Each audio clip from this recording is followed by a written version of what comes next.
আজ করব কাঁচা মুগ ডাল দিয়ে তিতর ডাল।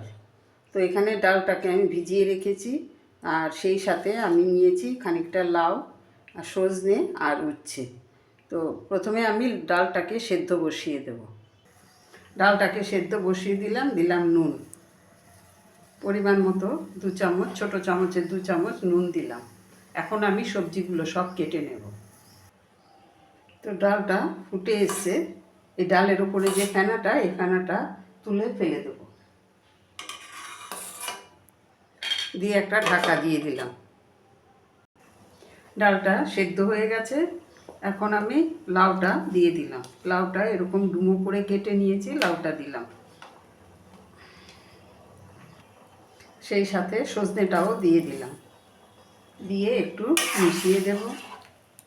একটু মিশিয়ে দিলাম, দিয়ে দিলাম হলুদ গুঁড়ো। হলুদ গুঁড়োটা দিয়েও একটু মিশিয়ে নিলাম, আরও কিছুটা লবণ দিয়ে দিলাম। সবজিটা সেদ্ধ হতে হতে আমি এটা পাশের ওভেনে বসিয়ে দিলাম, দিয়ে আমি উচ্ছেটাকে ভেজে নেব। একটু নুন দিয়ে হলুদ দিয়ে ভেজে নেব।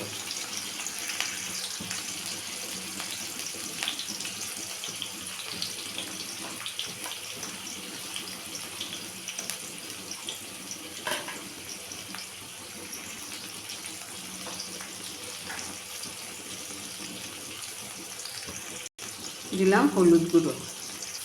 মশলার মধ্যে লাগছে এখানে 1 চামচ, ছোটো চামচের 1 চামচ রাঁধুনি বেটে নেব, আর এখানে লাগছে আদা। তো এটা আমি আলাদা আলাদা করে বেটে নেব।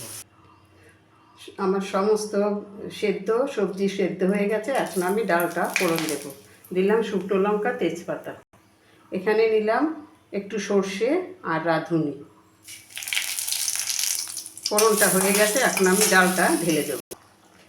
দিয়ে দিলাম আদা বাটা, দিয়ে একটু মিশিয়ে নেব।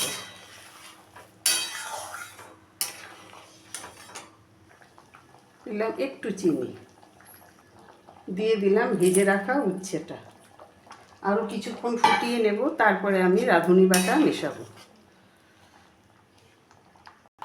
কিছুক্ষণ ফুটিয়ে নিলাম, এখন দিয়ে দিলাম রাঁধুনি বাটা।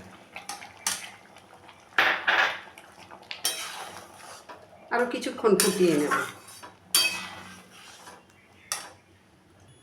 তিতর ডাল নামিয়ে নিলাম। তো আমাদের এই সিজনটাতে একটু তিতো খাওয়া আমাদের জন্য ভীষণ দরকার। শুধু আমাদের যেমন দরকার, বাচ্চাদেরও দরকার। তো এইটা ছোট থেকে বড় সবার জন্যই এই রকম একটা তিতর ডাল অবশ্যই দরকার।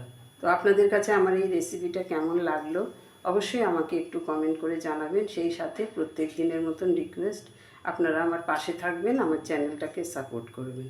তো আজ এই পর্যন্তই। আবার নেক্সট রেসিপি নিয়ে কথা হবে। সবাই ভালো থাকবেন, সুস্থ থাকবেন।